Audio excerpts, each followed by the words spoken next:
Meet the Essenes, a religiously pious, ancient sect of the land of Israel, presumed to have written the Dead Sea Scrolls. Who exactly were they? What were their mystical teachings? And what was their relation to other sectarian movements of Judea and Galilee, including the Galilean prophet named Jesus of Nazareth and the Judeo-Christians?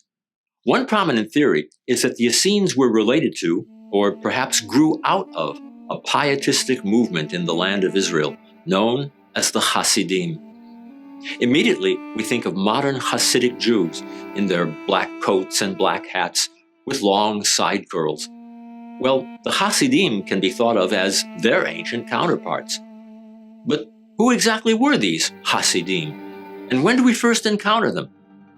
Well, ancient rabbinic literature, specifically the Mishnah and the Talmud, mentions a group of pious ones known as the pious men of old, or first Hasidim, Hasidim Harishonim in Hebrew, who were said to be rigorous in observing the law, even beyond its literal sense. They are said to have emptied their minds and directed their hearts to the divine source a full hour prior to prayer.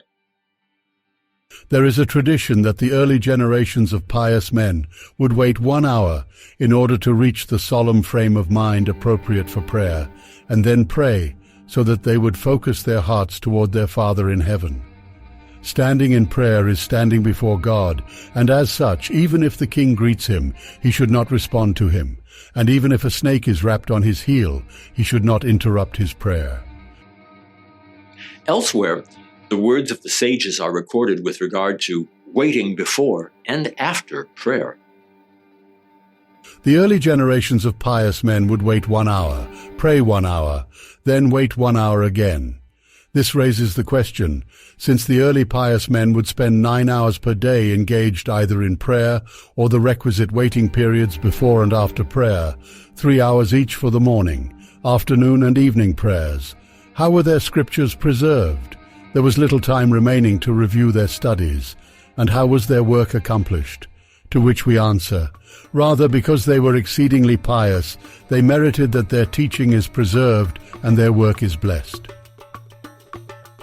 And we are immediately reminded of what the ancient Jewish historian Josephus said about the Essenes. And as for their piety towards God, it is very extraordinary. For before sunrising they speak not a word about profane matters, but put up certain prayers which they have received from their forefathers, as if they made a supplication for its rising. What were these ancient sages doing during that full hour? What did their prayers consist of? How did they achieve a solemn frame of mind? We don't know for sure, but we do know that meditative practices are remarkably similar throughout history and across multiple cultures. Invariably, it's about reaching a higher level of consciousness, what we would call a higher frequency. To this day, Jewish Kabbalists teach meditative practices, which involved settling the mind, introspection, visualization, emotional insight, contemplation of divine names, and concentration on philosophical, ethical, and mystical ideas. The meditation of both the Essenes and Hasidim, like in more recent times, may have been part of structured religious services, or it may have been separate from prayer practices. Over the centuries, Jewish mystics would call it dvikut, literally cleaving to God.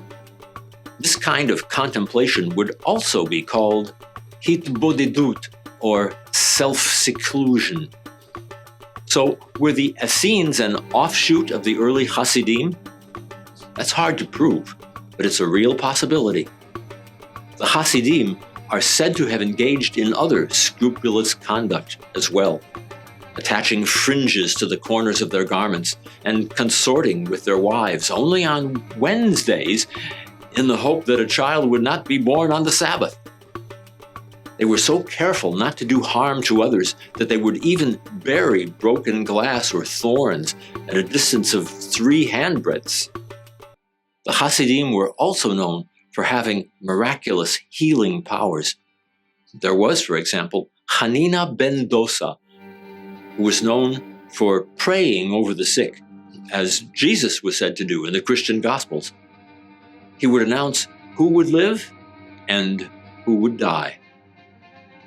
They said about Rabbi Hanina ben Dosa that he would pray on behalf of the sick, and immediately after his prayer he would say, "This one shall recover from his illness and live, and this one shall die." When they said to him, "From where do you know?" he said to them, "If my prayer is fluent in my mouth as I recite it, and there are no errors, I know that my prayer is accepted, and if not, I know that my prayer is rejected." Let's have a look at another member of this group of pious Hasidim, who was said to have such power over nature that he could even command rain to fall. He was known as Honi HaMe'agel, or Honi the Circle Maker, and for good reason. During a long drought, he audaciously drew a circle in the dust, standing in the center, until it rained. An incident occurred in which the people said to Honi the Circle Maker, "Pray that rain should fall." He said to them, "Go out and bring in the clay ovens used to roast the Paschal lambs, so that they will not dissolve in the water, as torrential rains are certain to fall." He prayed, and no rain fell at all. What did he do? He drew a circle on the ground and stood inside it and said before God, "Master of the universe, your children have turned their faces toward me, as I am like a member of your household. Therefore I take an oath by your great name that I will not move from here until you have mercy upon your children and answer their prayers for rain." Rain began to trickle down, but only in small droplets. He said, "I did not ask for this, but for rain to fill the cisterns, ditches, and caves with enough water to last the entire year." Rain began to fall furiously. He said, "I did not ask for this damaging rain either, but for rain of benevolence, blessing, and generosity." Subsequently, the rains fell in their standard manner, but continued unabated, filling the city with water until all of the Jews exited the residential areas of Jerusalem and went to the Temple Mount due to the rain. Are we then to believe that this ancient pious Israelite named Honi actually cultivated such powers, perhaps in meditative trance-like states, so as to command the elements? Or should all such accounts simply be dismissed as being far-fetched? In any case, there appear to have been yet other cultic fraternities spawned by the Essene parent movement. Take, for example, the so-called Therapeutae, who resembled the Essenes in many respects. They were a sect of ascetics, said to have settled on the shores of Lake Mareotis, not far from Alexandria, Egypt, in the 1st century of the Common Era. According to the ancient Jewish philosopher Philo Judaeus, the Therapeutae were widely distributed in the ancient world, among the Greeks and beyond, in the non-Greek world of the so-called barbarians.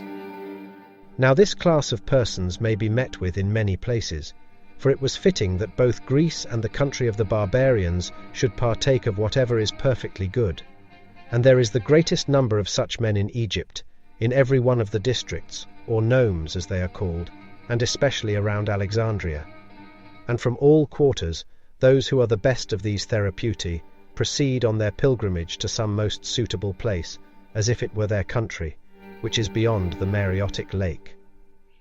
We know neither how they began, nor their ultimate fate. But like the Essenes, they lived by a strict code of discipline, devoting their days to prayerful contemplation and study. Between their morning and evening prayers, they devoted themselves to spiritual exercises. As Philo noted, they sought deep wisdom from the scriptures, but treated them as allegory, the words being mere symbols of deeper, hidden mysteries. They were dedicated to a contemplative life, and their activities for 6 days of the week consisted of ascetic practices such as fasting, solitary prayers, and the study of the scriptures in their isolated cells. Bodily needs, including food, were considered secondary, and relegated to the night hours. Members of the community lived close to one another, though in separate and scattered homes. Each house contained a chamber or sanctuary for study and prayer. In addition to the Hebrew Bible, the founders of the sect composed their own books, expounding their allegorical approach to Scripture. The entire interval from dawn to evening is given up by them to spiritual exercises. For they read the Holy Scriptures and draw out in thought and allegory their ancestral philosophy, since they regard the literal meanings as symbols of an inner and hidden nature revealing itself in covert ideas. For 6 days a week, the Therapeutae lived apart, seeking wisdom in lonely solitude. On the Sabbath, they met in the common sanctuary, where they listened to a discourse by the member most skilled in their doctrines. Afterwards, they ate a common meal of coarse bread and a drink of spring water. On the seventh day, the Therapeutae meet in a meeting house, the men on one side of an open partition, the women modestly on the other, to hear discourses. Once in 7 weeks they meet for a night-long vigil after a banquet where they serve one another. They are not waited on by servants, because they deem any possession of servants whatever to be contrary to nature. For she has begotten all men alike free. Above all, they lived chastely, with utter simplicity. When therefore men abandon their property without being influenced by any predominant attraction, they flee without even turning their heads back again, deserting their brethren, their children, their wives, their parents, their numerous families, their affectionate bands of companions, their native lands in which they have been born and brought up, though long familiarity is a most attractive bond, and one very well able to allure anyone. And these expounders of the law, having first of all laid down temperance as a sort of foundation for the soul to rest upon, proceed to build up other virtues on this foundation. Philo's account also refers to the composition of new psalms to God in a variety of meters and melodies. The sect revered the number 7 and its square, but the most sacred of numbers was 50. So, on the eve of the 50th day, they observed an all-night festival with a discourse, hymn singing, and a meal, followed by a sacred vigil. All of this is far afield from the Jewish faith as practiced today, but it's an indication not only of how diverse ancient Judaism was prior to the destruction of the great temple in Jerusalem, but also of the degree to which assorted groups who felt disenfranchised from that temple developed a much more mystical brand of Jewish spirituality. And the operating theory is that it was all under the umbrella of the much larger parent group known as the Essenes. And getting a sense of who the Essenes really were is something we've only begun to undertake. There is so much more to come.